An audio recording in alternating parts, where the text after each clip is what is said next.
cuando queráis. Hola a todos y a todas. Estamos en una nueva entrevista, una entrevista de Gaceta Sanitaria. Después del verano retomamos las entrevistas que hacemos normalmente en el canal de YouTube de Gaceta Sanitaria. Y hoy tenemos un entrevistado de lujo, que es Cormac Russell. Y tengo una persona que va a estar con nosotros en esta entrevista, que es Daniel Millor, que también tuve el honor de entrevistarle hace ya unas cuantas semanas.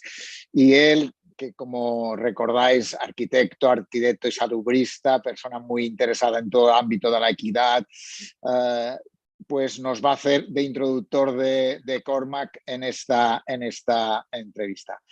Gracias, Dani, por haber hecho de intermediario con Cormac, por haber facilitado que esté hoy con nosotros y nada, mil gracias por estar aquí con nosotros. Bueno, muchas gracias. Thank you very much. I speak in English so Cormac can understand. For me, it's a pleasure to be here in Gaceta Sanitaria, and of course, it's a pleasure to make the link with Cormac Russell. I'm an architect, but I am very interested in public health, and I'm learning a lot from nurture development. Cormac Russell is the director of founder and director. I don't know if it's the right title. You will correct me, Cormac, of nurture development. He's a member of the ABCD Institute, and he has been working with communities for so many years. I'm having the pleasure of introducing him. He just published the book, The Connected Community, Discovering the Health, Wealth, and Power of Neighborhoods. And I will just start asking you, Cormac, as a neighborhood lover that I am, and I know that you are also a neighborhood lover, I would like to ask you, how do you think that a connected community, and how do you explain this book that I have the pleasure of having read it already? How do you think a connected community can be a power for development? It's a very open question. Open question. Yeah, that's a good question to start with. First of all, it's great to be here and great to be with you. I appreciate both of you and what you do in the world. So I think the idea that the neighborhood is a unit of change in its own right is an important idea. And whether that, neighborhood can mean many things. It can be a barrio in Brazil. It can be a slum in Kibera in Nairobi. It can be a neighborhood in, a classic urban context, vertical or horizontal. So I think neighborhoods are defined by the people who live in those neighborhoods in some shape, in some way. And so this idea that they can collectivize together, that they can do certain things together that are of consequence, is the basic idea we're exploring here. And what we know is that if they act collectively, that they can produce things. So this also challenges maybe a common misunderstanding that neighborhoods are full of individuals that just consume things. We're now saying that neighborhoods are filled with citizens that can collectivize to produce things. And this is a very important reframe. And I know, and we know, the three of us know, that there's good evidence in public health and population health to both illustrate that this is true and to illustrate the collective harms to health equalities and health equities when it isn't true. In other words, when people become very atomized and disconnected and isolated from that set of potentials. So I see great possibilities here, but modern life presents a lot of challenges to this invitation to collectivize at that hyper-local level and to think about being productive. So the other thing, and I'll stop at this point because my answer may trigger other questions. But the other thing is, I think conceptually, as we maybe have this conversation and people listen in, we're not saying that neighborhoods are the only people that can produce health. We're saying that they're essential to health production. So I'm not setting up a binary argument here where we're saying that communities should be the sole producers of health, right? But what I am challenging, though, and this is important, is an idea that institutions like hospitals or experts like doctors have a monopoly on health production. Because I think that idea that our health is in the hands of the doctor or the hospital is a really harmful idea to population health and public health. And it's also harmful to the health of our health allies, our health professionals, because I think it's one of the big reasons we're seeing so much burnout. So the question in real terms is a question we hear a lot from indigenous wisdom holders and indigenous traditions. How do we get these things in right relationship? So we have two tools for creating health. One is collective action at the citizen level, the local level. The other is more professionalized expertise. How do we get these in right relationship? And the book that you'd mentioned, The Connected Community, suggests we can, and it shows very practical ways as to how. Cormac, you have said that there is no better medicine than community. Could you explain it, please? Sure. So one of the things that we know, again, from work with people like Julianne Holt Lundstedt from Brigham University, is that if I'm not a member of a club or a group, an association, and I become a member, that has very profound positive impacts on my health and well-being. And so much so, she claims, based on a sample of 3 million people, that she has a data set that shows that that has something in the region of 27% of a consequence and improvement on my health. She also says that the evidence, which interestingly is an echo of the earlier work, I suppose, around social capital, but she says that if I do become a member of an association, I reduce my chance statistically of dying by 50% next year. So I suppose the question might be, what do we know in the world of pharmacology or in the specific interventions of doctors that is statistically as good as that? Because I don't know of anything that's equivalent to that. So evidently, it seems that thinking about the social determinants of health in these very concrete terms as getting more connected to my environment, to my economy, and to people around me is not alone good for my health, because I think a lot of people think, random acts of kindness, volunteering are good to do, but it's not of any great consequence. Well, across a population health and statistically, the science, the social science is telling us that's actually one of the best ways that a population can move into being healthful. So that's the backstory and the evidence to it, I think. You have said also that it's necessary to discover and recover the assets of civil society.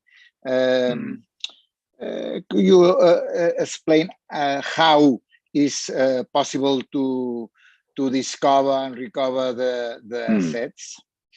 That's a great question. So I think one of the things that may be useful is to answer that question through two lenses. One is just the ordinary person living in a neighborhood, so how they may discover and recover. And the other is to answer the question from a policy perspective. So if it's okay, I'll answer it for both, because I think maybe there are people who are listening who are curious at the neighborhood level, and then perhaps there are people who are listening from a policy perspective. But let me start ground up in the neighborhood. So I think any of our listeners, even if they're working at a professional space, can picture standing on the corner of their block or outside of their homes and looking around their village, their town, their neighborhood, their street.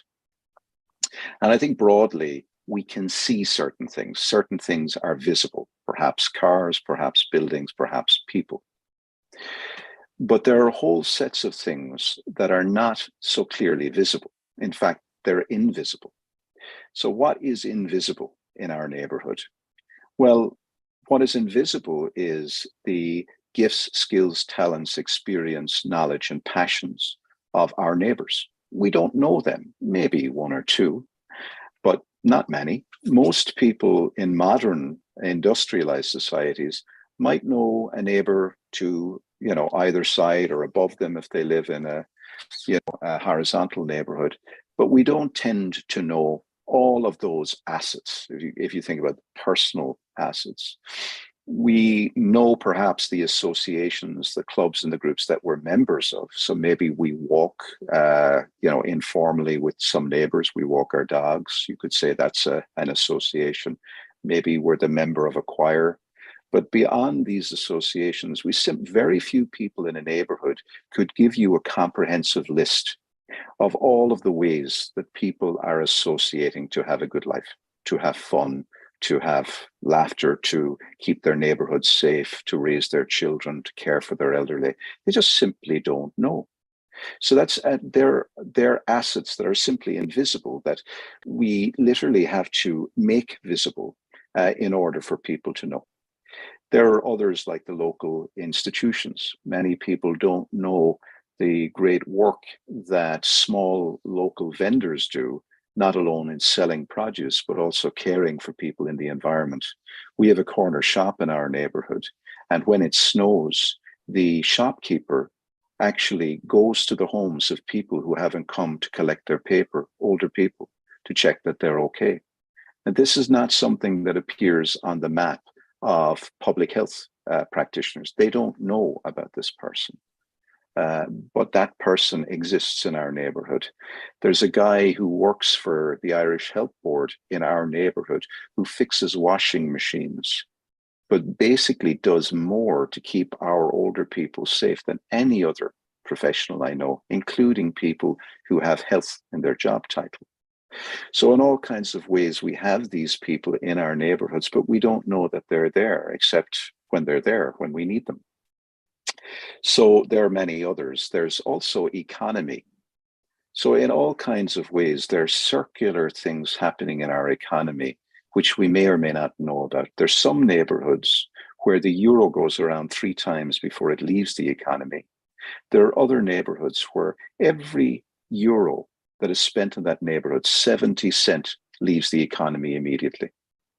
Just goes like that. We don't know that information. We just don't know. It's the same with the built and natural environment. We say to people, where do you go to feel safe? We say to children, where do you go to have fun? Many don't know. So these are the neighborhood assets that need to be made visible for people to be able to tap into them. So first we must discover. Then there's some assets that may have become obsolete. They just may have receded, almost disappeared, hard to find. And we have to restore or recover those assets. It may be that people are afraid to come out of their homes, so they live in hostile environments. So we do things like we'll speak to the local soccer club and say, will you have a game every second Thursday in the street where older people and some young people are afraid to go, and occupy that street with a football match, and then call on your neighbors to come out and be spectators, bring them back safely into the public environment. And then when you're finished, offer to walk with them to the local stores so they can get their shopping, to reclaim, restore the sense of safety. So these are examples. Very briefly, from a policy perspective, many of the policymakers we work with cannot see what I've described. If local people can't see it, they definitely can't see it, because many of them are metaphorically like people traveling in a nighttime aeroplane, where they look down over the cities where they work or the regions where they work, and they see the lights on in the hospitals, in the schools, in the third sector charities, all the institutions, right? So when you say to them, what do you see down there? Where's the power source? Where's the source of power? They'll say the institutions. But for them, the dark matter is the communities. Now, what I want policymakers to be able to recognize is that we've got to learn how to work with that dark matter. That dark matter isn't the absence of power. There's power there. We just don't know how to discover, connect, and mobilize that. So what we do instead is we say to the institutions, you are the power source. So take your light and shine your light on all of these neighborhoods that are the sum of their problems, that are just dark matter. And what these institutions do is they shine like the Batman, you know, the bat light. They shine their rescuing light onto these neighborhoods, and they say, oh, look what we can see. All of the needs, all of the problems, all of the health inequalities, all of the deficits, all of the teenage pregnancies, poor school attainment, low, employment, and so on. So what we see from a policy perspective, our lens is not the territory. The map is not the territory, but that's what policy makers are often doing. So they too need to discover and recover an understanding of the power of communities and not just see them as the sum of their consumption. Fantastic. You talk about the task not only of the entities of the third social sector, but of those much more informal networks. Could you explain how to work with informal network? Because perhaps for the people who are viewing this interview know how to work with the entities, but the problem is how to work with informal networks. That's exactly right. That's the key question, I think. So one of the challenges is if you go into a neighborhood and you're trying to work with the formal networks, you would have traditional ways of doing that. So perhaps you work with the leadership, perhaps you convene people into meetings. Well, those traditional ways of working are very good at that level. So they're a good tool for that job, but they're not a good tool for the question of the informal networks. So we need different tools. So that's why I think this question is so important. So what might they be? Well, one of the key tools is, I think instead of looking for leaders who will convene people around issues, I think what we're looking for is people who have a different set of characteristics. There's nothing wrong with leaders. I wouldn't want to put them down at all. But what we're looking for is people who are good hosts and good conveners in the neighborhood, what we would call connectors. Now, these are people who live in neighborhoods who will not respond to the call, come be a leader or come to a meeting. But what they're doing informally is they're weaving their neighborhood together, neighbor by neighbor. And they're doing that very much at a relational level, very informal. So how would you discover these connectors? Let me tell you a quick story because I think it's easier to understand this through storytelling. So one example is from a neighborhood in Birmingham, right? So it's about 20 kilometers outside of the city, heading towards the airport in the, this is Birmingham in the UK now, not Birmingham in the US. And the way they went about trying to connect informally with their neighbors and build those associations was, firstly, 7 of them went into the neighborhood, into what I would describe as the bumping places and the gathering spaces. So like outside of the school, where maybe parents stop to talk with each other after they've dropped the children off to school, or maybe in more traditional gathering spaces like the park. So they would go to these places and they would look for people that they described as unsung heroes. So people who were very quietly going about connecting people, neighbor to neighbor, together around interests, passions, hobbies, concerns. So, for example, they may meet a mother who's really worried about her 13-year-old daughter and feels, you know, in jeopardy that her daughter may get into gang violence, right? And that connector knows 5 other mothers who have similar concerns and 2 fathers.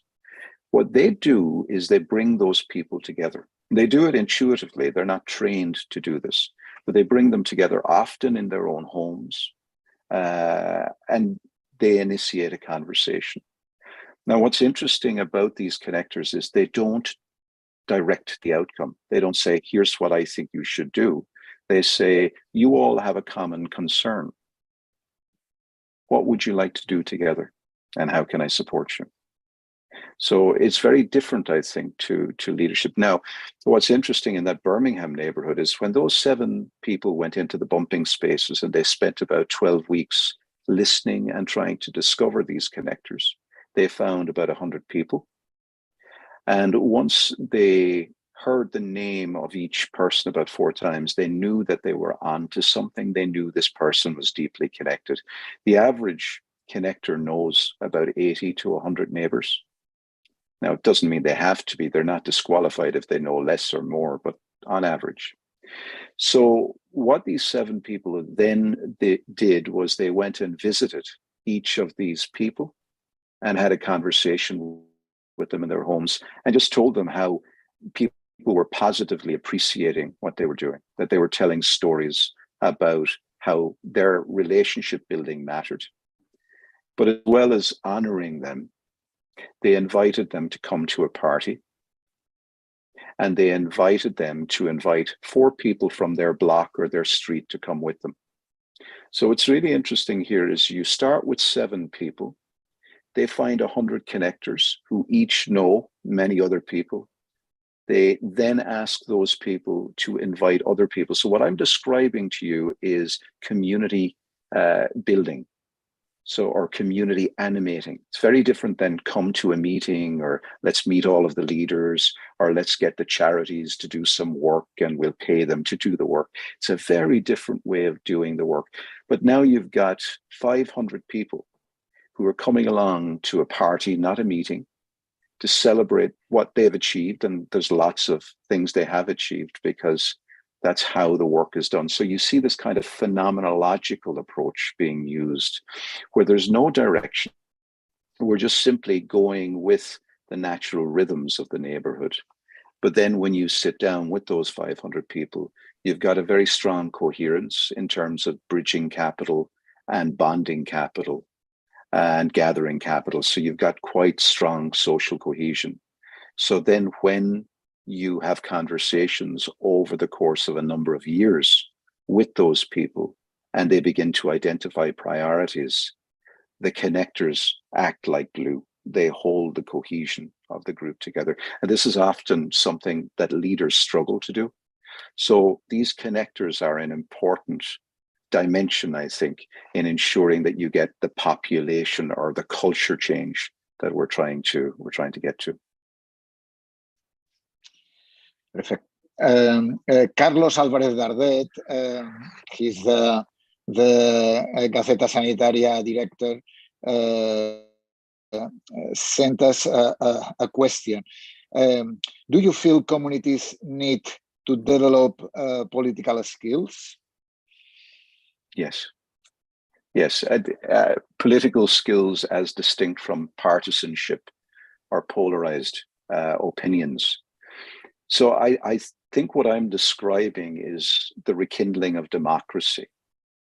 where we're seeing the neighborhood not alone as a primary unit of health production or safety production or economic production, but also democratically. If we think about this idea that citizenship is about more than voting, often, in fact, voting is the hand of handing the act of handing your power over to another person. But we think what we're describing here is participation in the civic life of the commons. But also, I think we get to a point where people say there's certain things we can do ourselves, and we can do them better if you remove the barriers, right? Or if you create regulation to protect us. So farmers, for example, can do a lot around seed equity to grow local food. But if there isn't regulation to stop Monsanto coming in to actually take the patents and then weaponize them against farmers, then farmers can't actually create self-sufficiency, right? We've seen this happen in India. So all of the great legacy post-Gandhi has been destroyed now because of a lack of political responsibility, right? So we must hold the regulators to account to create a dome of protection around our efforts. But we can't do that unless we're powerful enough and we're organized enough. So I think it's really critical to think about this from inside out. So our power grows the more self-reliance we have. When we can say, here's what we will do ourselves, but there must be a dome of protection around that. Otherwise, we can't continue to grow the level. Like, for example, if we want to create energy alternatives, which is the real solution going forward, right? Where communities produce community energy alternatives to what now is 90% of the energy which is coming from dirty, centralized institutions that are actually creating the conditions for war. So creating those alternatives is a political act. And it needs to be, of course, we need to generate that, but it needs to be stewarded, and there needs to be good custodianship at the local democratic level and at the central level. And we have to hold our politicians to account and our governors to account for that. So in that sense, it's very political. But I think where it's different to representative politics, which says you turn out, you vote, you get whatever you vote for, and then you hold that individual politician to account. What we're really saying is that politics involves trade unionism, it involves cooperatives, it involves individual neighborhoods, all collectivizing their power for the common good, and then really making sure that localism is enshrined in our policies and that subsidiarity is enshrined in how our institutions function. And just on this point, I think directly to Carlos's question, I think subsidiarity is a critical point in EU politics, and I think particularly in regional politics in Spain, where we have to be able to know that our institutions will not do something that more localized institutions or more localized associations can do. And this is really, really critical. So it isn't just about devolving power, but it's about subsidiarity and investing our agency in building from the ground up. All of that to me is politics at its heart. Mm-hmm. Okay, I have another question. I suppose Danny was interested to ask you some questions. Perhaps you are interested in this moment, Danny. I just wanted to ask about holding the space. That is a concept that I like because this community space, I think it's for me as an architect, is a very interesting concept.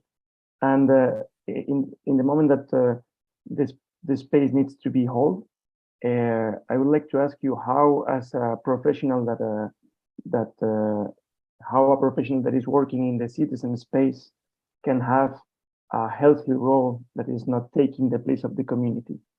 It's a great question. So I think a civic professional, so thinking about my role vocationally rather than institutionally. So thinking what vocationally can I do that would be in democratic service, whether I'm a health practitioner, social care, policing, architect, whatever. How can I be a civic professional? And I often joke that inside every public servant is a citizen waiting to be liberated. So sometimes we artificially divide these things. But this idea of civic professionals is really important, because then I think we can say, whatever I'm doing largely is democratically, it's supplementary to the capacities of these people that I serve, this community that I serve. And part of my job is to figure out not just how I provide services to these individuals, but how I can precipitate. And just to explain precipitate, I'm not a chemist, but a precipitant takes two chemicals that are not united and brings them together so that they become active compound, right?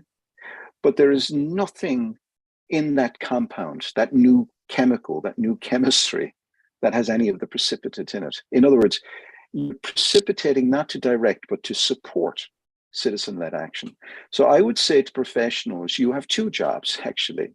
Firstly, you precipitate citizenship and collective community capacities. And secondly, you provide services to supplement those capacities. So this is, I think, a very different narrative to the public health narrative that says, go in, do a needs analysis, find out what's wrong, right? And invariably, every needs analysis concludes the same thing, that what these people need are the services of your profession. Okay. So now you have a monopoly, and now you then become syndicalized. So all of your profession, your professional colleagues can be in brotherhood and sisterhood with each other, and then you can rescue these poor individuals. So I think set that arrogance, that monopoly, that syndicalism to one side, challenge that, because it is not democratic, and start seeing that people, as well as having needs, have assets, have resources, and recognize you cannot know what people need until you first know what people have. So actually, before we do a needs analysis or a needs assessment, we need to do an asset inventory. What is it here that these people have that if we connected it and mobilized it into productive action would be health producing, safety producing, energy producing? That's the first imperative. And I think if you follow that, you will do no harm. Mm-hmm. Very interesting. I am interested to ask you about what change we must take place to ahead of the needs of the community. What are the change we need to do? Well, in some ways, I think historically, if you go back to before, and I don't know in whether it's true. Let me say this, and then we'll see if we can figure it out in a local context. So I think historically, in an awful lot of countries, pre-Thatcher and pre-Reagan. So before Madonna was singing "I'm a Material Girl in a Material World," around about 1984, I think that song came out. And she sort of captured the zeitgeist because it was very true. I think at the same time, a lot of our professions were actually being taken away from local places. And I think we reimagined the professions out of local places and into the professions, into policing, into social work, for example. In the UK, in Ireland, we had examples in the 70s and 80s of patch social work. So this is where social workers had their own patch, their own local ground. Well, in an awful lot of European countries, that isn't true anymore. Policing often isn't focused in a very hyper-local precinct anymore, neighborhood, right? And so I think it's very, very difficult for professionals who are trying to address needs or priorities in a neighborhood to do so if they're moving constantly between neighborhoods and they're only following crime, if they're a police officer, or they're only following a case issue if they're a social worker, or if they're working across very cold data in a city around health. So I think it's very, very critical, first and foremost, that we start figuring out how to reorganize our own institutional assets and making them much more place-based again. Just an example of this, if I may. After the police murder of George Floyd in 2020, there was a huge, quite rightly, a huge movement against policing, and a very strong challenge across the US to do something radically different. And in Milwaukee, the city of Milwaukee, they created what they called the Blueprint for Peace, which actually reimagines crime, but through the lens of public health in that city. And one of the things they've recognized is that actually the alumni of all of their prisons are coming from the exact same 15 neighborhoods as the greatest health inequalities, right? As the highest number of people over the age of 65 who are spending inordinate amounts of time in hospitals because there's no step-down care. So what they've done is they've redirected an awful lot of resource back into those neighborhoods, those 15 neighborhoods, but given some of the resource to neighborhood community building to enable the neighborhoods through a process of dialogue and discourse to identify who they want to employ to begin the process of reconnecting their neighborhoods again. And to go back to Danny's point around holding space, actually opening up the spaces for people to begin to see themselves for the first time as having something to contribute to the health creation conversation. And not just seeing themselves. You know, part of the challenge, I think, in a lot of ways is if my story, if my narrative says the only way my life is going to get better is if somebody from outside comes in to make it better, then it takes time for us to renegotiate that story, to say, actually, you also have something to contribute that's essential to this conversation. That you are a primary architect of your own health, and what you do, the associations you have, the way you connect with your economy, the way you connect with your environment, these are all things that are important for your health. And what we want to do is to support you to find ways you can do that, that give you a sense of agency, that give you a sense of autonomy, that give you a sense of political power, and help you recognize you are somebody. I think that is part, that used to be the way we did public health, by the way, you know, so somehow it still is in many places, but somehow I think there's a recovery needed where we begin, because I work in 36 countries around the world, and I work with many people in public health who are in smoking cessation, you know, they're instrumentally trying to make those changes happen. And they simply cannot happen top down in that kind of instrumental, cold data sort of way.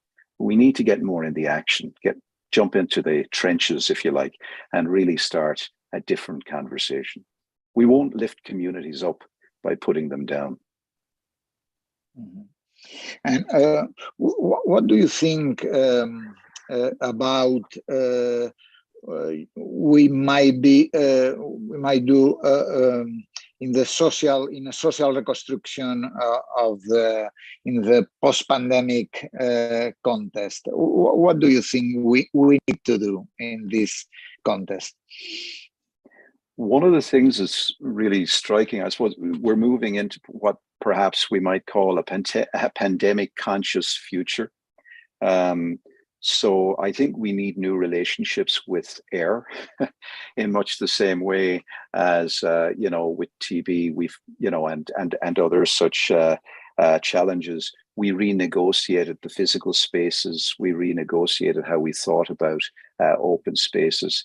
And, public health's journey with the relationship with water is a good example of this. So I think that's part of what we need to do, is thinking about third spaces, thinking about our buildings, thinking about open spaces and how we interact with those. I think public health can do a lot to help people reimagine how we gather and become the guardians of that conversation, so that in the future, when there are other pandemics, we can begin to enable people to associate in safe ways, in inventive and nuanced ways. So that's some of it, I think.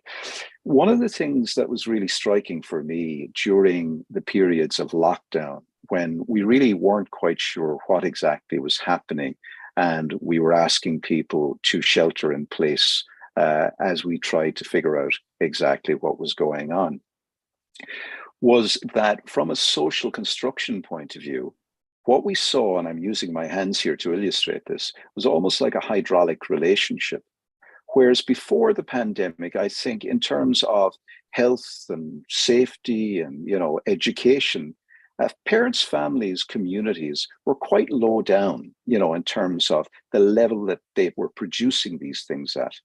But what happened with lockdown was we started to see our institutions go down. They hit the limits of their capacity. So, we were saying, if we don't manage this well, our hospitals will be overrun. We shut our schools down. For the first time, parents were actually teaching their own at home. That was a nightmare for many of us. And so all kinds of functions that were in the institutional world over here started to get relocated over here. But we also started to see, and many of our Facebook feeds were full of these stories in March and April, was we started to see the potential of mutuality, of mutual aid, especially around things like food and around things like getting older people prescriptions and so on. So we started to see the rise of mutual support, mutual aid. It was always there. It was just a sleeping giant arose. And I just want to call attention to the almost dialectic or hydraulic relationship that when the institutional dominance goes down, the community capacities go up. So I think one of the things that we can learn from here is there needs to be a relocation of authority, right? We need to be able to use our authority to elevate, to lift up community and say, in all kinds of ways, we use our medical authentication to legitimize you, much the same way as when you think about in the history of the breastfeeding movement, there were certain key public health practitioners that championed those movements at a time when, Nestle were spending billions of dollars promoting formula milk. It was public health practitioners who said, hang on a second here, mums and breastfeeding and communities and families, they really matter. There was nothing medical in that. That was the lifting up, the using of our authority and our legitimacy and our political voice to say, no, community action matters. There is nothing I can think of more fundamental in terms of human assets than mother's milk. Now, I think what we saw during COVID at stages was capacities that had been suppressed, that communities weren't aware they had, suddenly became more evident. And we see this with floods and with, human-caused and natural disasters, where you begin to see that as communities think about themselves as first responders and their communities as front line, all kinds of capacities start to become evident. So I would say today, one of the things we could do is we could go back into communities and we could help them talk about their experience, not just work through the trauma, but also to take the learnings, almost do an ethnographic or an anthropological piece where we say, who were the people who helped you get organized? Who were the people who gathered you up? Who were the people who connected you? And go and have conversations with them. I think if we did that, we would discover all of the hidden health capacities which could then be tapped into, connected and mobilized.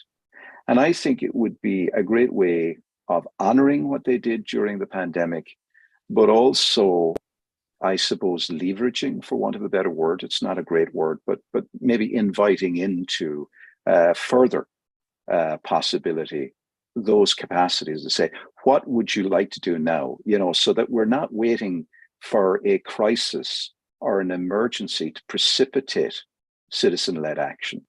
So maybe the question is, what's the positive alternative to COVID? If COVID precipitated all of that action, what might be a positive precipitant? And for me, public health could be a positive precipitant. You could be the positive alternative to COVID, rather than the enforcers of legislation. You must comply with these rules, right? Which is the opposite of what I'm talking about. I understand sometimes rules must be complied with, but what if we were able to have a different conversation that really helped people understand what I'm talking about? I think there are possibilities that are very much in our hands, actually. And any question more, Danny? No, I just I'm enjoying listening. I think one of the things that I feel listening to Cormac is that we just need to find excuses together, because actually what we are seeing within neighborhood transformations projects is that the transformation is an excuse in order to build the community. So what other excuses can we find that put people together doing things? That's what I'm thinking about. And I think that public health is a very open opportunity. So many answers. One of the things that particularly now, when so many families are struggling with, energy costs, utility costs, and this is going to go on for quite a number of years, thinking about the social and economic determinants of health. One of the really big issues, I think, is how do we ensure that communities have, equity, I mean, in the sense of financial equity. And so I think a really big question in my mind is not just how do we ensure that people can, for example, shop in local stores that stock healthy, nutritious food, but also how can we organize in such a way that people have shares in local supermarkets that they own. So really this is a great opportunity, I think, to kind of think about the cooperative movement that has been so defining, really. Think of Mondragon and, movements such as that, and thinking about really restoring the social fabric of our cooperatives, restoring the social fabric of credit unions, so that people have equity at the local level. They can get equitable access to credit, but also can begin to really take a very radical and bold approach to anti-fragility. So there's a great opportunity, I think, to begin to imagine new space. For example, the space that we're seeing people in Australia imagine, where in an awful lot of rural areas, banks have just abandoned communities. There are no branches, right? So how can we use this as an opportunity? How can we begin to say to communities, well, let's take a leaf from the book of the Bendigo Bank movement in Australia, where there are now 320 community-owned banks. They've taken their mortgages away from mainstream bankers, which is sending their money, they're buying a home and they're paying for it 4 and 5 times over in Europe. This rentier sort of approach to money. And it's the same, most of our most economically poor families are poor and will stay poor because they can't afford the cost-saving devices to allow them to actually own solar panels and things like that. I think these are really big issues. And it feels to me like public health, our community development folks, Anybody interested in social justice needs to move in on the action here. And we also need to be saying to our governments, you know, there is no reason why every village and every neighborhood in Spain can't have a fleet of EV, cars, trucks, motorcycles that can be shared among the community using digital technology, so that people can get to work, they can run their own businesses, but they can do that economically. So there's also this opportunity, I think, to really begin to, particularly in socially just countries, like Spain is, I think, in a lot of ways, to use the legislation we have to enable people to reimagine more just local economies. Because most people, I think, now know that the game is up on waiting for the solution to come top down. If we're waiting for our leaders to get their act together before we act, nothing's going to change. So I think a lot of the most radical possibilities are quite local and kind of come from self-reliance. But to go back to Carlos's point, they need to go from here's what we can do ourselves to here's what we can do with help. And we live in a social democracy, so we have a right to that help. And then the third domain, here's what we want done for us, because we can't do it at the local level. And we will hold our agencies, our politicians, and indeed the private sector to account in terms of ensuring that happens. So those possibilities, I think, are real, and they're within our hands. But the cooperative movement, the trade unions, many of the things that have eroded over the last 15 to 20 years, now is the time to breathe new life back into those entities and to build civil society up. One of the great challenges, I think, of an awful lot of European funding is I think it made us think about our third sector charities as a proxy for our local communities, and they're not. They're a very important part of civil society, but they're institutions. And what we need to do is get below the institutional world and really start measuring success by how deep our associational life is. And that's one of the reasons I love coming to Spain, because you feel the culture is still there, the association is still there, but we can't be complacent, because by the time my children are in their third age, we have 7,000 languages on our planet today. There will only be 3,000 left by the time they're in their third age.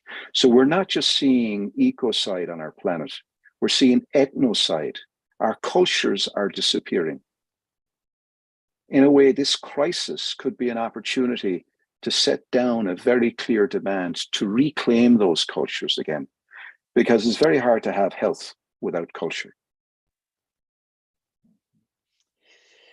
I think we have, creo que hemos hecho un repaso por diferentes temas muy interesante. La verdad que un placer oír a Cormac.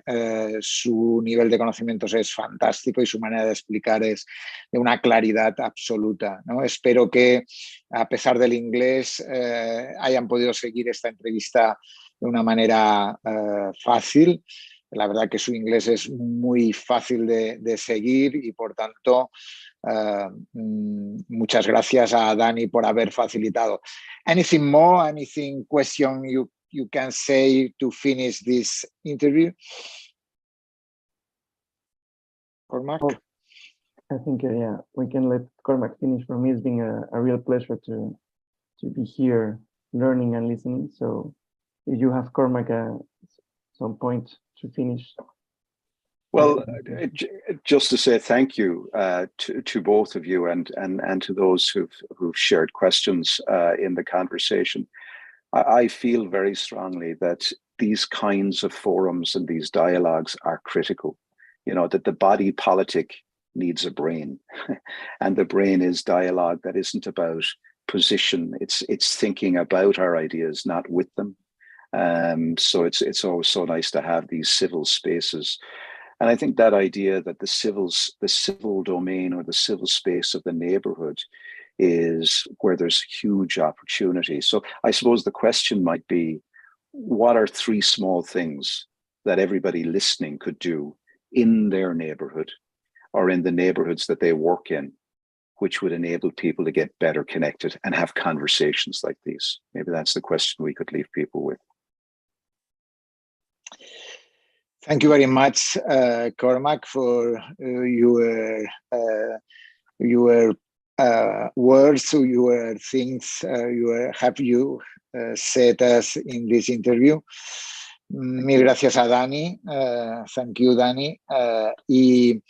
Y seguramente la próxima semana haremos una nueva entrevista.